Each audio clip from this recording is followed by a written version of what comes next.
دیکھ کر کہتے تھے صدیق کو میرے آقا، اور دیکھ کر کہتے تھے صدیق کو میرے آقا۔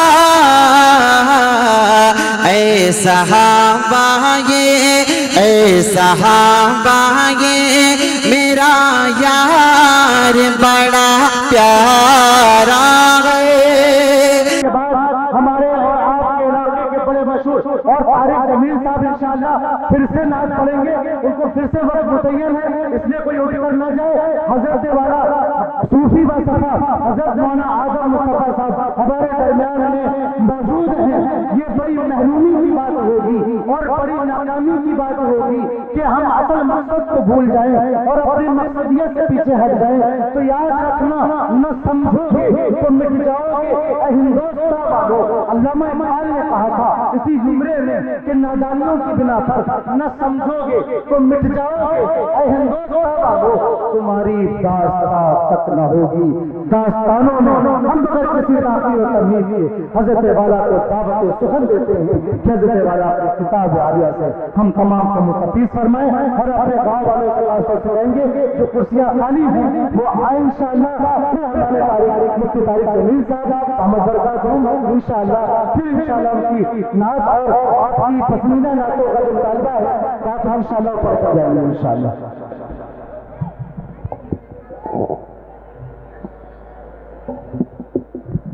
معذرت کے ساتھ کہ گاڑیاں روڈ پر چلتی ہیں بھائی، وہ کیا مجھے لگتا ہے کہ سب کی گاڑیاں تو نہیں ہیں، بےکار ہیں وہ ہٹا لیں اور راستہ صاف ہو جائے۔ السلام علیکم ورحمۃ اللہ وبرکاتہ۔ بسم اللہ الرحمن الرحیم۔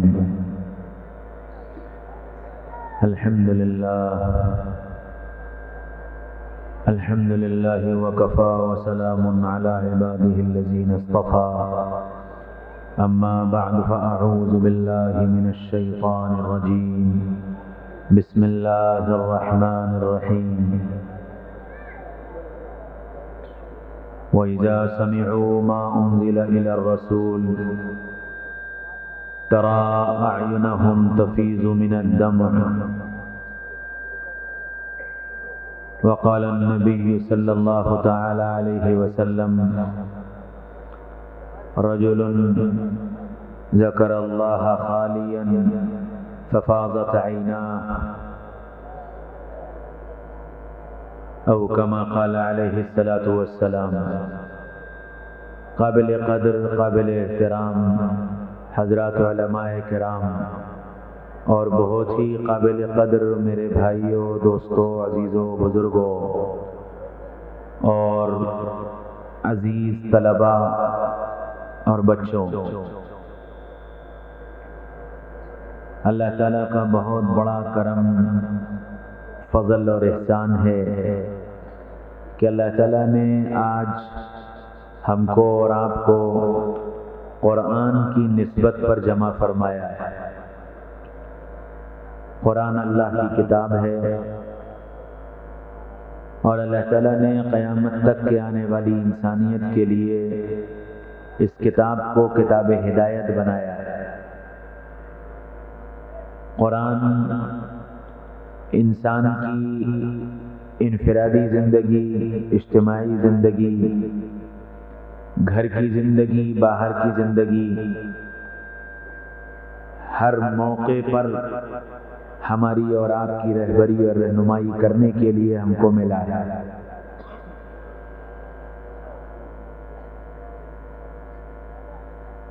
اس قرآن کی حفاظت کرنا، قرآن کو پڑھنا، یاد کرنا، سننا، عمل کرنا، اس کو زندگی میں لانا اور دنیا کے بسنے والے انسانوں تک پہنچانا، یہ سب ہماری ذمہ داری ہے اور محمد رسول اللہ صلی اللہ علیہ وسلم کے امتی ہونے کی حیثیت سے ذمہ داری ہے۔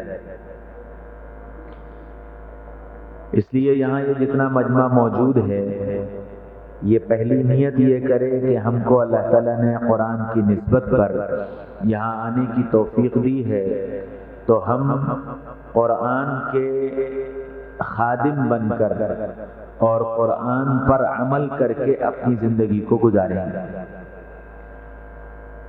آپ پوری رات بیانات سنیں، پوری رات شعراء کرام کے کلام سنیں، اگر اپنی زندگی میں عملی طور سے کسی بات کے داخل کرنے کی نیت نہ کی تو یہاں رات بھر کا بیٹھنا، سننا، سنانا سب بیکار ہوگا، اور اللہ کے ہاں یہ مجلس پکڑ کا ذریعہ بن جائے گی۔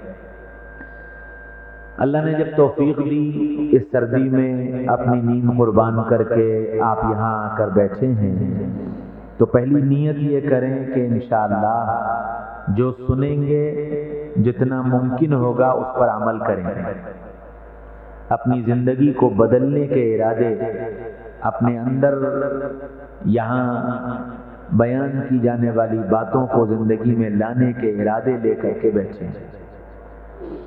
دیکھو اللہ تعالیٰ نے اسلام میں سب سے بڑا دخل نیت کا رکھا ہے۔ نیت اتنا بڑا عمل ہے کہ اگر یہ غلط ہو جائے تو عمل بیکار ہو جاتا ہے، یہ نہ ہو تو عمل نہیں ہوتا۔ ایک آدمی مغرب کی نماز پڑھنے کے لیے کھڑا ہوا، 3 رکعت نماز پڑھی، سورہ فاتحہ بھی پڑھی، سورت بھی پڑھی، رکوع بھی کیا، سجدہ بھی کیا، قاعدہ بھی کیا، مکمل 3 رکعتیں پڑھیں، لیکن نیت عشاء کی نماز کی کر لی، تو مفتی صاحب کیا کہتے ہیں کہ جی نماز نہیں ہوئی، دوبارہ پڑھو۔